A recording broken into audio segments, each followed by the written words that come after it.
Bismillahirrahmanirrahim. Assalamualaikum warahmatullahi ta'ala wabarakatuh. Al-Fatihah.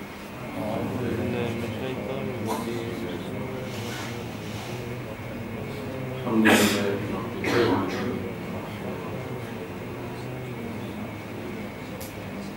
إياك نعبد وإياك نستعين صراط الذين أنعمت عليهم غير المغضوب عليهم. الحمد لله رب العالمين الذي خلق السماوات والأرض وما بينهما في 6 أيام ثم استوى على العرش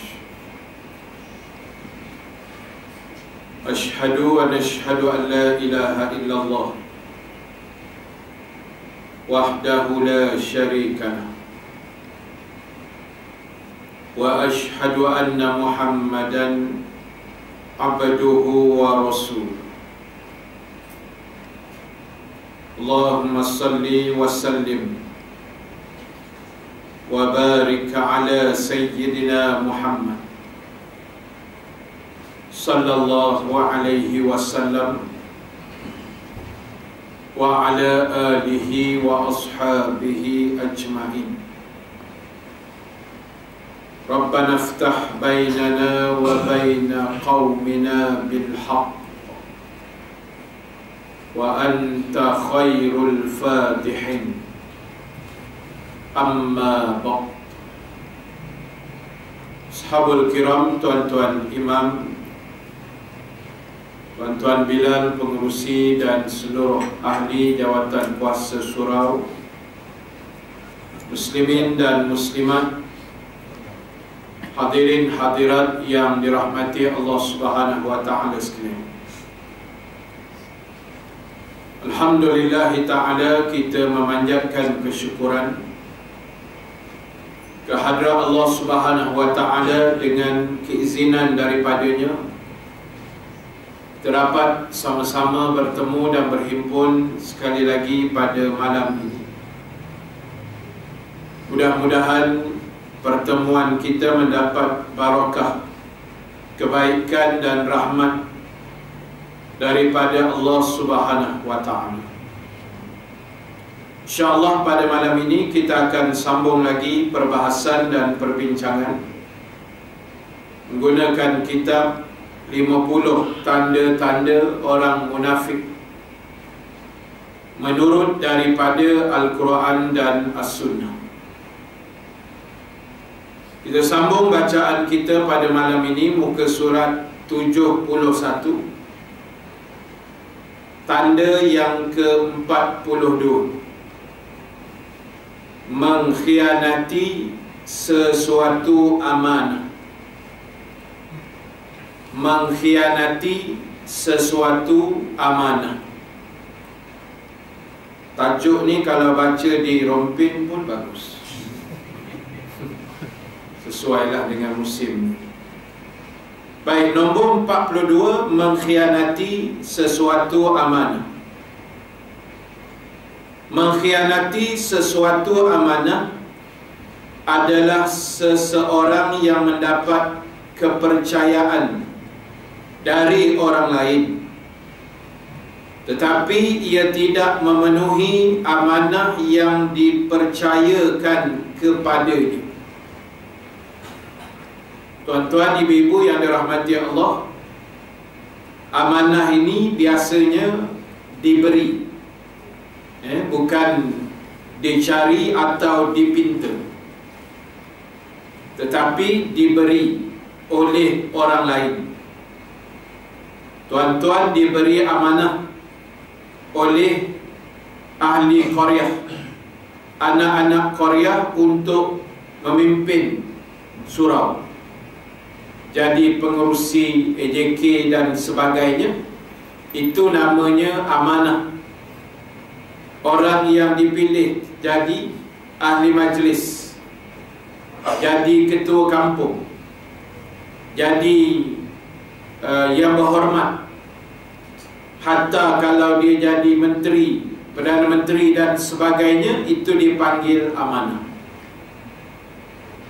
Dan bagi orang-orang yang beriman, dia mesti memegang amanah itu, menjaga, memelihara dengan baik, kerana ianya tidak akan habis begitu saja. Tetapi di sana ada perkiraan yang lebih besar yang disiapkan oleh Allah pada hari akhirat nanti. Sebab itu disebut dalam kitab ini, dia kata dalam Islam amanah wajib dijaga dan dipelihara agar tidak menghilangkan kepercayaan dan kejujuran. Jadi soal amanah ni kena jaga dengan baik supaya manusia tidak hilang kepercayaan kepada kita yang memikul amanah. Sebab amanah ni tadi kita sebut ianya adalah satu bentuk kepercayaan orang kepada kita. Tuan-tuan diamanahkan menjadi orang yang memegang tabung, katalah tabung anak yatim surau Al-Kausar contoh, kan?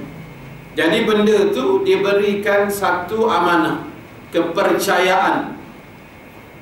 Siapa yang bagi kepercayaan ni? Orang ramai, ahli Korea, anak Korea, kawan-kawan kita, sahabat kita, orang-orang lain yang percaya pada kita, diserahkan jawatan itu. Jadi oleh sebab itu, bila diberi kepercayaan, kita tidak boleh menghilangkan kepercayaan itu dengan cara kita memegang amanah tadi dengan cara yang tidak amanah. Dipanggil khianat. Kita khianat dengan amanah yang diberikan, kita tak jalankan dengan baik. Sedangkan dalam Islam, kita wajib menjaga amanah itu sedaya semampu yang kita boleh jaga. Sebab itu tuan-tuan, ibu-ibu sekalian, kalau kita baca balik tanggungjawab amanah mentadbir, memerintah, memegang Islam ini, makhluk lain tak mampu, makhluk lain menolak. Kita baca dalam Quran, a'udzubillahi minasyaitonirrajim, inna aradna al-amanati 'ala as-samawati wal ard wal jibal. Allah kata sesungguhnya kami telah menurunkan amanah ini, termasuklah amanah Islam, amanah beragama, amanah mentadbir, ke atas langit dan bumi dan gunung ganam. Maka kata Allah, mereka menolaknya.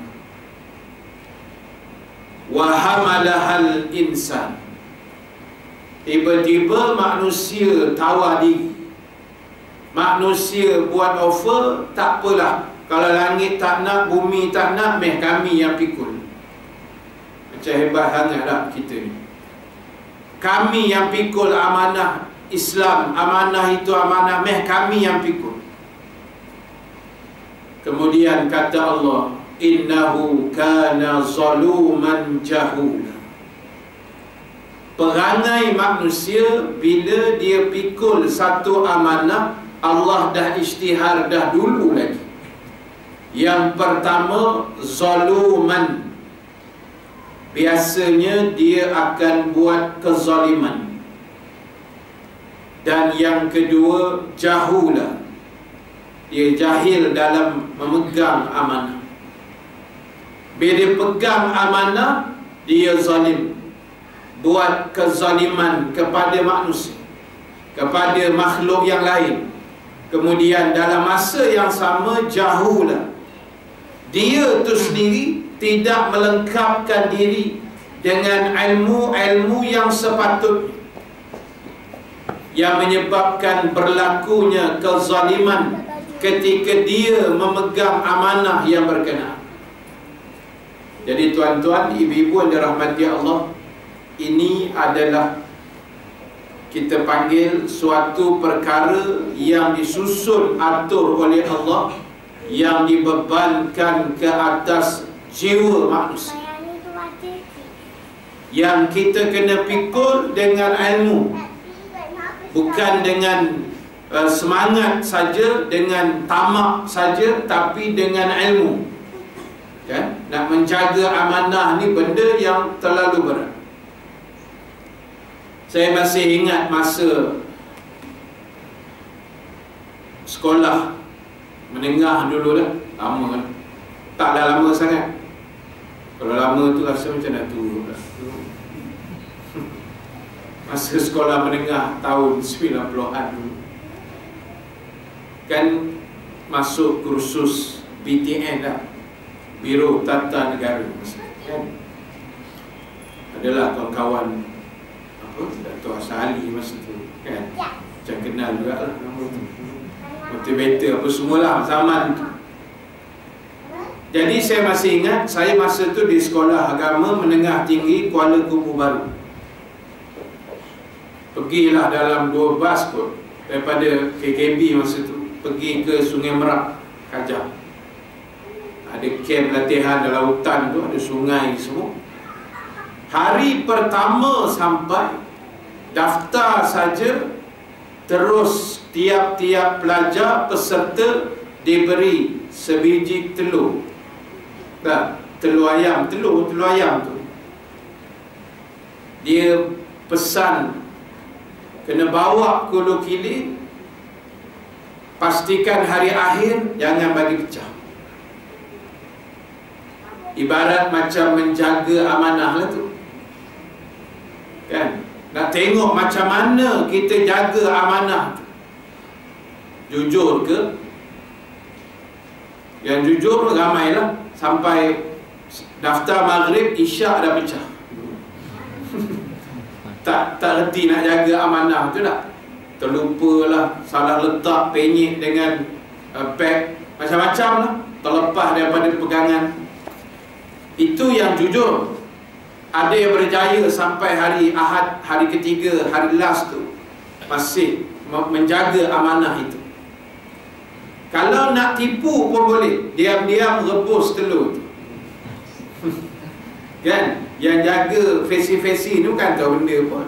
Beratus pelajar, mana dia nak cek sebiji telur yang kita dipegang tu kan, yang diberi amanah. Itu kalau nak nipu, boleh buat gitu. Maknanya kita belajar daripada situ sukarnya menjaga amanah.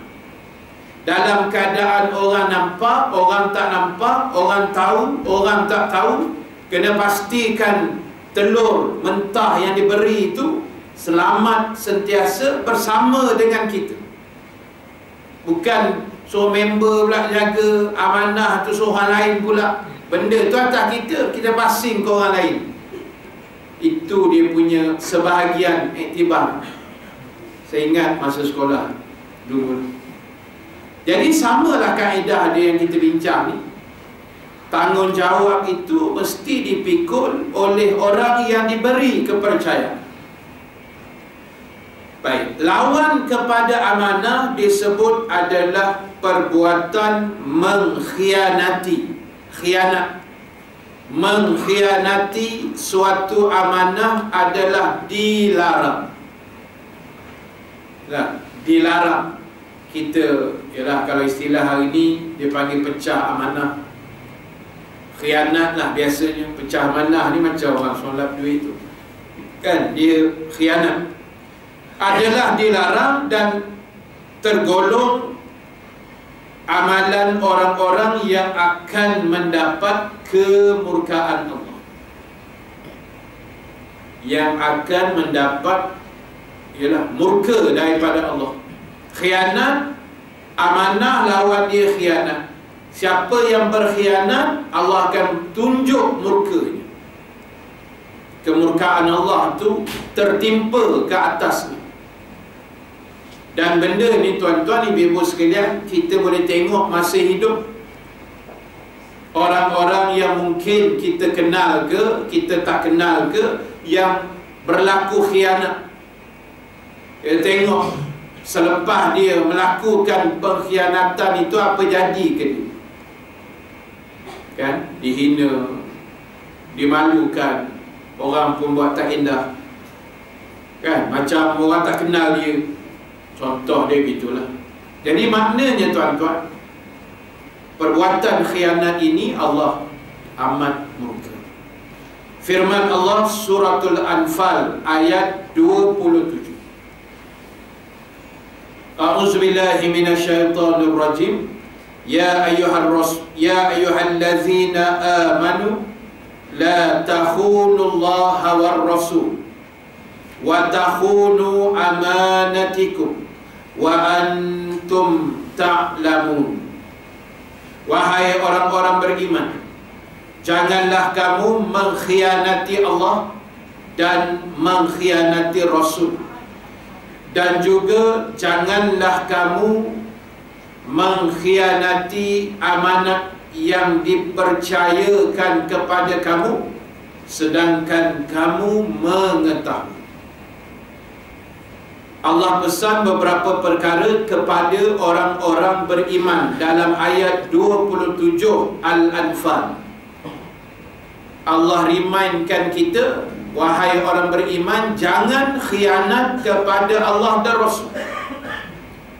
Maksud jangan khianat Allah Rasul, jangan langgar, jangan lawan, jangan pertikai apa juga arahan-arahan yang keluar daripada Allah dan Rasul, yang kita sebut melalui Al-Quran dan hadis ataupun sunnah yang ditinggalkan oleh baginda Rasul sallallahu alaihi wasallam.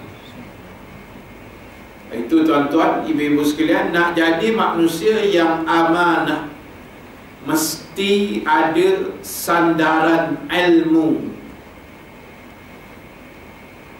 Saya ambil contoh yang paling senang. Hari ini hari Sabtu,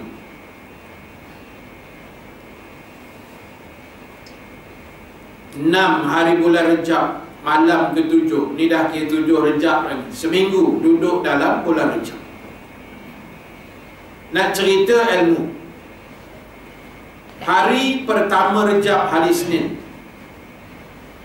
kan, bila masuk 1 Rejab, keluar macam-macam hadis, macam-macam pandangan, macam-macam riwayat dalam Facebook, dalam WhatsApp group, Telegram, hapus semua sekali, macam-macam sampai jadi berserabut.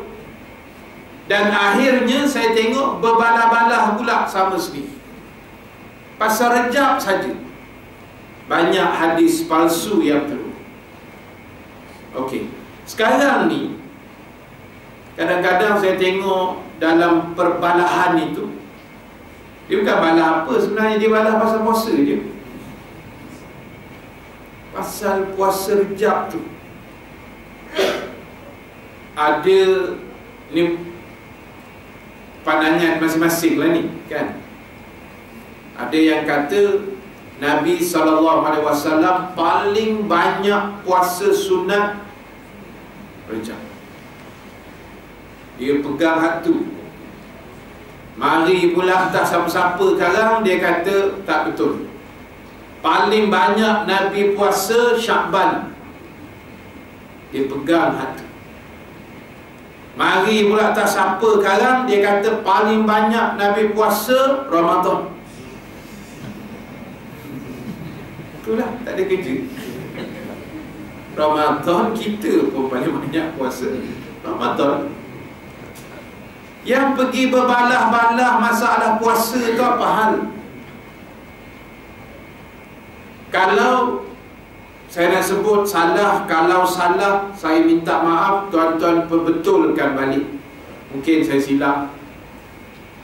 Tapi dalam meneliti masalah puasa yang paling banyak Nabi buat selepas selain Ramadan ialah Sya'ban. Paling banyak Nabi puasa sunat Sya'ban. Wallahu a'lam. Okey, sekarang ni tak payah berbalas soal puasa bila bulan apa banyak sikit, tak payah. Nak puasa, puasalah. Nak puasa sunat Rejab, Isnin, Khamis ke, puasalah. Tak darat nak puasa ustaz, nantilah dulu, tunggu Sya'ban ke nanti, warm up pelan-pelan. So nanti kita lah. Yang pergi berbalah-balah tu pasal apa? Lepas tu pula, kita ni kadang-kadang suka mengkondem. Kondem, mengondem. Bahasa apa tak tahulah. Kondem lah maksud dia lah. Orang yang puasa sunat Rejab, dia pergi kondem yang tak puasa. Engkau ni lah sembang berapi, puasa dah. Sunat kan? Yang tak puasa pun serupa juga, pergi kondem orang yang puasa. Dia tak puasa, dia pergi kondem orang puasa. Yang puasa, kondem orang tak puasa. Tak selesai masalah kan? Tak payahlah dalam isu Rejab, Sya'ban, Ramadan tu kita berbalah-balah benda yang tak menguntungkan. Saya ambil teori mudah beginilah. Puasa, nak puasa, puasa. Tak puasa sudah. Larat nak puasa, alhamdulillah. Rasa tak larat ke ada sebab lain, tak apa dah. Tuan-tuan, bukan senang nak puasa sunat ni. Dia jadi susah tu sebab kita je yang puasa dalam kelam ni. Orang lain tak puasa. Hari Senin 1 Rejab saya kuliah Zuhur di satu pejabat lah. Besar juga surau ni. Biasalah kuliah Zuhur lah. Memang diorang akan letak air macam ni, air kosong. Banyak kali dah request fresh orange, tak dapat-dapat. Sampai tahun 2015 ni. Jadi tuan-tuan, dia letak air kosong 2 botol mineral. Okey lah kan. AJK pun sebersalah juga. Kan letak air, kok ustaz puasa. Tak letak kan ustaz tak puasa pula. Kan? Sebersalah. Jadi jalan selamat letak aja. Air kosong boleh tahan. Sebotol lagi air asam Jawa tu. Untuk suara ustaz dah. Sejuk pula berpeluh-peluh air asam Jawa tu. Kita sampai kuliah menjeling tengok ni sekarang air ni settle kan. Jadi cabaran tu memang ada. Cuma poin besar dia, saya nak kait ilmu. Soal amanah tadi tu mesti ada ilmu. Sama macam sekarang ni Rejab, Sya'ban, Ramadan ni kena ada ilmu. Kita ambil satu poin besar yang Allah hantar pada kita. Tak payah balah lah soal puasa tak puasa tu. Kita ambil ilmu yang paling besar yang saya nampak lah. Bila sampai sahaja tu Rejab, itulah signal Allah nak bagi Ramadan semakin hampir. Itu sebenarnya Allah nak bagi signal. Sebab automatik dalam kepala otak kita ni, bila sebut Rejab, automatik kita akan ingat Sya'ban dan terus ke Ramadan.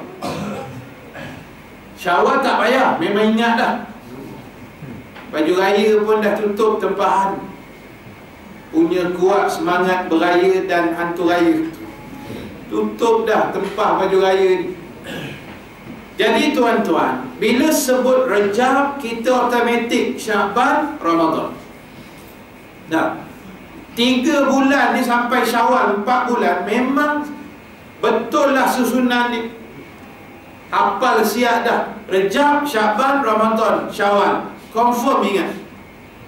Yang Muharram, Safar, Rabiul Awal, Tengah Balik itu lantak lah ustaz. Itu tak penting. Yang penting Rejab, Sya'ban, Ramadan, automatik 3 bulan. Allah hantar isyarat. Sebelum Ramadan Allah petik dulu nama Rejab.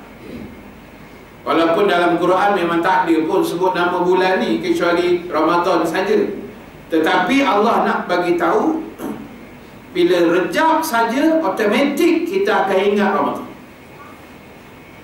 So bermakna apa sahaja yang kita buat dalam Ramadan, sekarang inilah praktikalnya. Praktikalnya sekarang ni. Ramadan kita akan puasa penuh.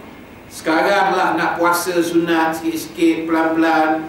Sekarang Ramadan paling banyak kita bersedekah. So praktikalnya sekarang. Tabung pun sedang jalan. Terus praktikalkan. Belajar sedekah. Dah, saya dah sebut dah banyak tempat. Sedekah tuan-tuan kena tambah 6%. Baru sama tuan-tuan. Tak apa, hatu je lagi kita belasah sikit dah. Semalam atas mimbar aku dah belasah dah. 2 minggu, 3 minggu turut atas mimbar sebut GST. Sebab apa? Tak boleh tahan. Tak boleh tahan. Minggu lepas Sungai Buaya. Takut tak? Sungai Buaya kan? Kadang-kadang sikit orang ni, SB pun ramai kat masjid tu, peduli apa? Kita sebut benda betul. Tak? Jadi tuan-tuan, saya nak sebutnya tadi ialah ilmu praktikal. Ramadan paling banyak kita sedekah. Tak boleh nafi yang tu. Saya pernah sembang-sembang lah dengan ustaz, kawan-kawan, ustaz lepas kelang ramai ni. Sajalah buat kajian bodoh-bodoh ni tuan-tuan. Sepanjang Ramadan, ustaz-ustaz yang berceramah di Lembah Kelang saja yang buat kutipan. Bukan semua ustaz yang rajin tak derma ni kan. Adalah certain ustaz. Saya pun sekali lah masuk dalam tu, tolong sekolah kawan-kawan lah apa. Jadi ustaz-ustaz yang kolek derma sepanjang Ramadan, kami pernah congak lah bodoh-bodoh ni tuan. Sekitar Lembah Kelang sepanjang Ramadan, collection yang kita kutip berjuta ringgit jumlahnya. Itu bukan detail kira macam sistem GST tu, kira bodoh-bodoh dia panggil. Ada satu ustaz tu, dia tunjuk kat saya, ustaz, baru habis kuliah duha, satu tempat, satu taman kat Surau, kolek derma untuk sekolah ni. Ni, tengok ni ustaz, dia tunjuk cek sekeping je bulan Ramadan. Berapa tulis atas cek tu? 120,000 sahaja. Sahaja. Tuan faham maksud sahaja? je kan, 120k je, macam tu lah. Ramadan kita akan jumpa atas sejadah yang melonggok derma tu segala tok nenek duit dah. Cek pun biasa orang masuk. Bulan biasa tak apa keluar cek. Atas tu duit bukan ringgit Malaysia je, dolar pun ada, euro pun ada. Kadang-kadang nasib baik juga rupiah. Juta-juta jumlah dia. Jadi sebab itu Ramadan memang kita ditarbiah sedekah jariah. Sekarang lah masa latih. Ramadan kita tadarus, tak? Baca Quran, bertadarus, khatam Quran 27 Ramadan apa semua sekali. Sekarang lah masa baca Quran pelan-pelan. Lancarkan balik bacaan Quran. Takkan nak tunggu Ramadan baru nak buka. Sekarang lah masa ni, pelan-pelan kita baca Quran. Baik, saya kaitkan cerita tadi itu dengan sandaran ilmu. Kita nak jadi orang yang benar-benar amanah, mesti ada ilmu. Saya pernah cerita pada tuan-tuan rasanya, tapi lama dah cerita ni, 2007-2008. Bila saya, abang saya, Ustaz Salahuddin, Ustaz Halim, kami 3 orang bawa. Masa tu jamaah umrah 80 berapa orang tak? 2 bas. Jadi bila balik kurang seorang, cepat meninggal dunia. Meninggal dunia selepas tawaf umrah, sebelum pergi sa'i, akibat serangan jantung. Spesialnya kematian dia itu bukan sebab dia meninggal depan Kaabah tu satu hal lah. Spesialnya kematian dia ialah kerana dia meninggal dunia dalam ihram ketika sedang umrah. Kadang-kadang orang sebut, alhamdulillah Ustaz, mak saya mati kat Mekah. Bangga, seronok. Betul lah, alhamdulillah. Abu Jahal pun mati kat Mekah. Dah, nak kena tengok gaya kematian tu. Mati kat Mekah tu, gaya mati tu macam mana? Ke mati tercekik makan aiskrim kat Arafah ke? Dah, haus pergi melawat Arafah sebelum haji ni, makan aiskrim lambat, mati tercekik. Ke mati sakit ke, macam mana gaya ke? Sahabat ni dia meninggal dunia. Saya orang yang, sebab saya ustaz, saya petugas juga, kawal jemaah. Bila saya habis tawaf, saya nak pergi ke tempat sa'i. Masa tu jalan biasa je, sekarang dah berpusing-pusing lah. Straight je jalan dia tu, daripada dataran terus ke tempat mas'ah tu. Saya tengok ada orang kerumun. Biasalah, ada orang pensan ke apa, orang kerumun. Saya pun intai tengok. Melayu macam tu lah, nyepuk je. Intai tengok lah. Bila intai tengok, dia punya tag nama tali tu, asal sama dengan saya punya colour pula. Jamaah ramai 80, kita pun tak perasan sangat. Tengok tag tali itu sudah, ni jamaah aku. Saya tengok ada satu orang Indonesia. Saya pun duduk sebelah dia. Dia kata, Pak Ustaz, ini jamaah Ustaz. Ya, saya. Cuba Ustaz pegang. Dia suruh saya pegang. Pegang-pegang, dia kata, Pak Ustaz sudah meninggal dunia. Saya dah jadi, yalah, panik juga sekejap, sebab kita tak ada pengalaman kan, mengurus jamaah di Mekah, depan Kaabah pula, orang pula ramai. Tapi alhamdulillah Allah mudahkan. Dia meninggal tu dalam 11 pagi. Usung terus. Situ ada emergency punya bilik kan, klinik dalam Masjidil Haram tu. Panggil doktor pun cek, kata jantung. Sebab dalam poket, dalam tali pinggang dia tu ada ubat jantung yang letak bawah lidah. Cuma masa sampai kena serangan jantung, mati. Dan hebat dia, solat dia disolatkan selepas maghrib. Waktu puncak lah, maghrib. Ada 10 jenazah masa tu tak silap. Satu saja jenazah yang keranda dia ada kain ihram di atas. Dan bila kita urus nak bayar, semua kata tak payah bayar, free saja. Sebab ialah kebetulan dia mati pun macam tu, pihak sana tak ambil duit. Kita standby dah 3,000 kan, takut kena bayar apa-apa. Dan bila jumpa isteri dia, barulah dia cerita siapa lelaki dia. Nama Haji Marzuki, duduk di Teluk Intan. Dia adalah bendahari surau. Bendahari ni cerita dia duit lah. Dah. Nak cerita amanah tu.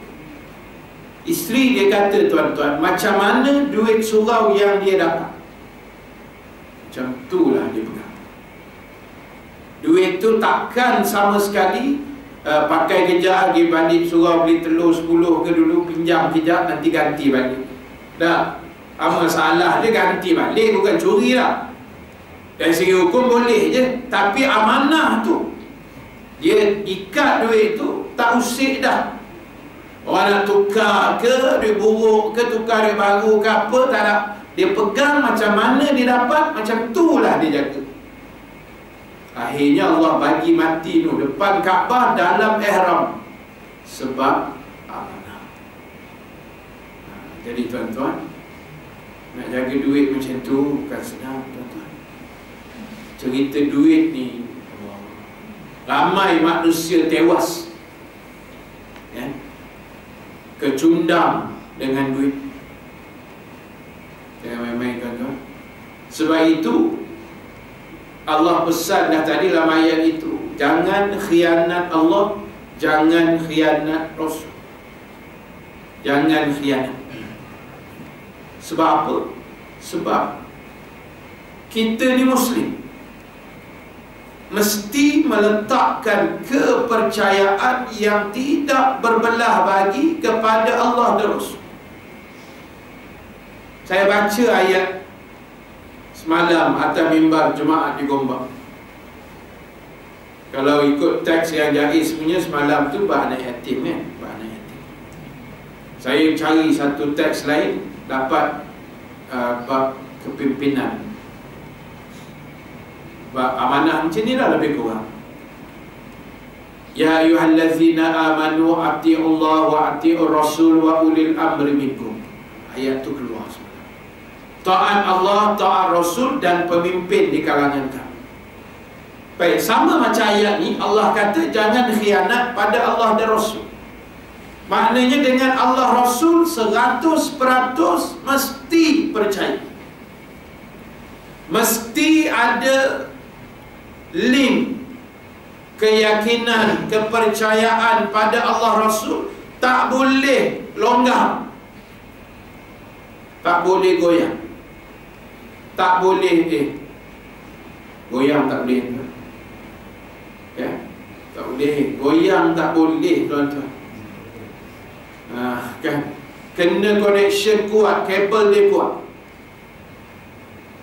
Sebab itu nak bagi keyakinan pada Allah Rasul tadi, sama asas dia ilmu pengetahuan. Mesti 100%. Saya kongsi sikit pengalaman, saja kongsilah dengan tuan-tuan. Saya nak kaitkan pengalaman tu dengan keyakinan pada Allah. Bulan lepas saya dah datang, bulan sebelum tu tak datang juga, sebelum tu lagi tak datang.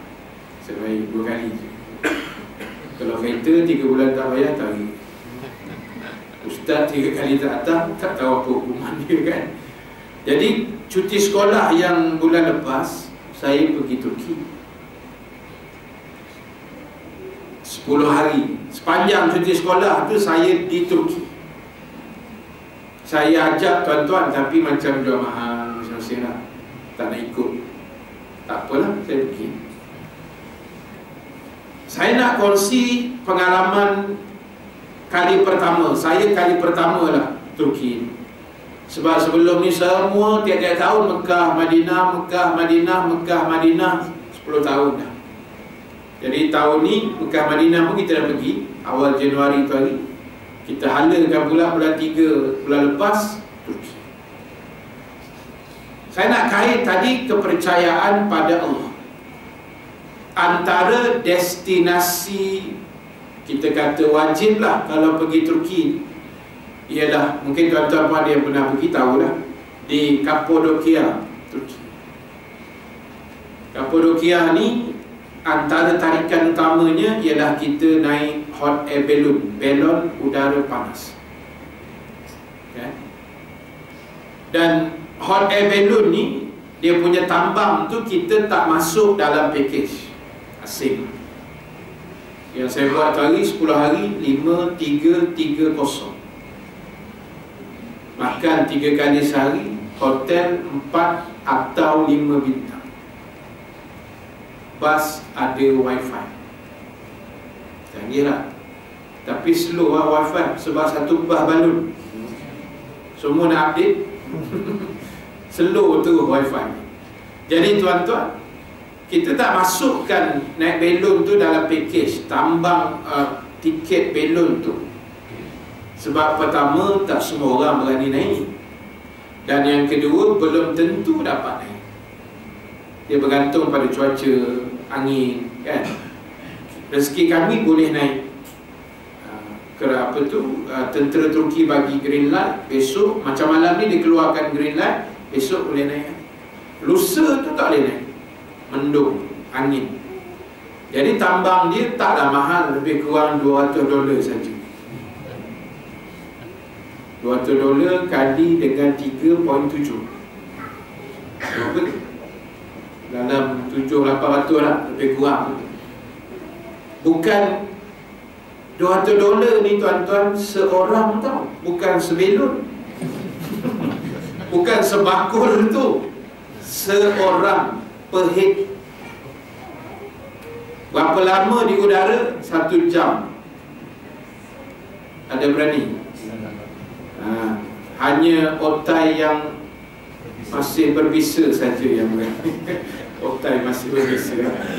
Berbisa lah sangat, kena bakar neraka pada neraka. Jadi tuan-tuan, apa tadi? 1 jam di udara, $200 seorang. Jadi tak apalah, saya bawa 21 orang, yang naik 19. 2 tak naik sebab gaya. Eloklah pun, daripada dia naik sekarang wahara satu belon, eloklah duduk kat bilik tu, kan? Tak payah naik lah. Jadi tuan-tuan, nak ceritanya masa mula-mula naik tu, tinggi bumbung surau lah, atas sikit tinggi pokok kelapa macam tu lah, kan? Tinggi jugalah masa tu, dah naik sikit. Ada jamaah saya dalam bakul tu lah, dalam bakul tu. Dia satu bakul tuan-tuan, maksimum 20 orang. Besar bakul dia, yang main-main. Tapi agak sendat sikit lah. Dia ada tengah-tengah pilot yang jaga api tu kan, gas tu. Lepas tu belah sini 55, belah sini kanan 55, kiri 55, balance 20 orang maksimum. Dan naik sekerat tu, jamaah, Ustaz boleh tanya soalan? Tak cukup dengan tanyalah Ustaz, dalam bakul belon pun dia nak tanya soalan. Tanyalah, apa nak tanyalah belon, kan? Soalan ni Ustaz, ni kita dah naik dah ni, kalau jatuh macam mana? Soalan ni. Kalau jatuh, soalan ni. Lampu pula Pak Haji ni kan ke bawah, kan? Tanya soalan macam tu, agak-agak lah soalan tu, kan? Tanya masa bila tu, belon dah naik, bawah dah tak apa nak nampak dah. Dia kata, Ustaz ni kalau jatuh macam ni cerita ni. Saya kata tak apa Ji, kita naik dulu, jatuh kan kita ejah lah kot. Aku pun dah pandai hati kan tanya soalan gitu. Tak, saya kata macam ni, kita naik belon ni, niat bukan nak seronok saja, nak cari pengalaman saja, tapi nak tengok kebesaran ciptaan Allah dari langit. Memang satu pemandangan yang tuan-tuan tak akan jumpa di mana-mana tempat lalu ni. Tak akan jumpa environment yang macam tu. Kita akan naik lepas main subuh. Lepas main subuh kat bilik, tak ada sarapan, terus bas ambil, boom, pergi ke tempat belon tu dalam 10 minit macam tu lah, tak jauh pun daripada hotel. Naik tu masa matahari belum keluar, gelap-gelap macam ni, naik dah. Nampak api dia semua dalam belon tu, naik. Dah naik separuh pun matahari keluar celah gunung. Tak comel tu, cantik lah. Matahari terbit celah gunung bukit, kita pula atas langit masa tu. Bawah pula gunung ganang yang bentuk dia macam cendawan. Katanya bekas gunung berapi apa benda tak tahulah, tapi memang cantik. Jadi saya kata, kita kena pegang macam ni. Ni belon.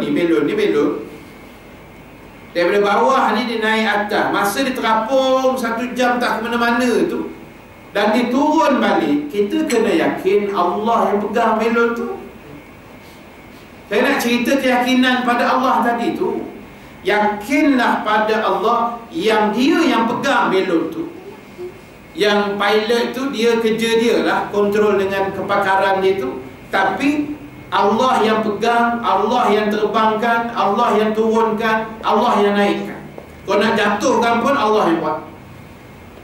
Jadi saya kata, letaklah keyakinan. Ya Allah, kami rombongan dengan ustaz ni nak naik belon, selamatlah ya Allah, kami turun naik. Cukuplah yang kita awal-awal tanya kalau jatuh ni apa hal. Kita kena letak sangkaan baik pada Allah. Kena letak sangkaan baik tu. Saya keluar rumah tadi terlewat sikit, letih sikit hari ni kemas rumah. Kan banyak yang nak dipunggahnya tadi, kemas lewat 6.40 6.45 macam tu saya keluar daripada rumah. Naik kereta bismillah tu, doa siap-siap, ya Allah hari ni terlewat sikit ya Allah, tapi aku sangka baik dengan kau, dah 2 bulan aku tak datang. Sangka baik ya Allah aku akan sampai masa orang semayang pun alhamdulillah okey. Saya pun memandu, alhamdulillah jalan pun tak jam, kelajuan pun biasa-biasa saja, 13, 14 macam tu je. Kemudian sampai ke mana? Sangka baik dengan Allah. Sama macam cerita belon tadi tuan-tuan, kita sangka baik, selamat. Sebab bukan kita seorang naik belon, beratus belon kat langit tu. Senang cerita berjamaah tak? Dan sana tuan-tuan pernah jadi isu jatuh tu hari kan, bulan 12 ada yang mati, patah tangan, patah kaki, rakyat Malaysia, orang Cina. Ada kes jatuh, tapi katalah pagi ni naik jatuh, besok beratus naik lagi belon, orang tak takut. Tapi cabaran dia satulah, tuan-tuan masuk dalam bakul tu, dia tak ada payung terjun tambahan. Yang dibekalkan beg orang satu letak kat belakang, apa-apa hal kan tarik parachute. Tak ada. Tuan-tuan masuk dengan jubah itulah pakaian dia. Kalau masuk pakai seluar jin lah. Dia tak ada tali pinggang keledar ke, ikat tali kot mana gaya, tak ada. Macam tu saja. Para dada lah, paras dada bakul ni. Tapi memang safety bakul tu ada lah kan. Jadi saya kata ke jemaah, bismillah tawakal. Sangka baik dengan Allah, positif dengan Allah. Jangan awal-awal letak sangka tak elok. Saya bukan nak kata apa, saya tengok gaya rompin ni memang kalah Ustaz. Nampak tu? Awal-awal dah letak sangka tak elok. Macam mana Ustaz? Majoriti tu ada 15,000 Ustaz. Bayar 4,000. Shah Alam dulu majoriti berapa kan? Belah-belah ribu, 10,000 ni Kota Raja ni 10,000 majoriti dulu. Boleh je benar, apa masalah ni? Allah nak bagi tuan-tuan, apa pun kun fayakun lah. Usaha kita tu satu lah, tapi Allah nak bagi jadi, tak ada yang mustahil. Tapi kita ni awal sangat dah letak sangka tak elok. Jadi sebab itu tuan-tuan, bina keyakinan. Tapi kalau cerita pengalaman tadi tu tuan-tuan, pada saya antara, yalah, Turki ni kira destinasi yang menarik lah kalau nak dilawati. Selain environment, pemandangan, gunung ganang yang cantik, peninggalan sejarah tak zaman tak apa-apa dulu macam-macam. Paling seronok pada saya dua benda. Satu, kebersihan. Turki ni tuan-tuan bersih, tandas dia bersih. Saya pergi kebetulan baru ni musim sejuk. Sekarang ni kalau pergi ni, bunga tulip tengah keluar, comel. Saya pergi musim sejuk, salji pun dapat kan. Bila jumpa salji ni kira lupa daratan sekejap dah. Dia macam orang Arab jumpa hujan. Macam tu jadi tak sedar diri, berguling dan sama macam panda pun ada juga kan. Jadi tuan-tuan, saya cerita toilet tadi, musim sejuk kan, kita pun ialah dah sejuk-sejuk ni memang nak kencing ni kan, nak buang air je. Lalu travel satu bandar ke satu bandar memang jauh. Paling cepat 3 jam, paling jauh 7 jam. Duduk dalam bas. Boring Ustaz. Rasa macam boring, tapi sebenarnya tak boring. Sebab pemandangan tu semua cantik kan? Jadi bila kita singgah RNR dia, tandas di RNR. Saya pernah masuk satu RNR, saya masuk semua tandas Kan tak ada kerja nama dia. Saya pergi satu tandas pertama, saya tolak, bersih. Tandas kedua tolak, bersih. Semua bersih. Bukan bersih je tuan. Kalau bahasa kita ni boleh tidur dan tandas ni. Tiap-tiap tandas dia bersih satu. Yang kedua, tandas dia ada selak. Kalau faham, alhamdulillah lah tuan. Tandas kita ni tuan.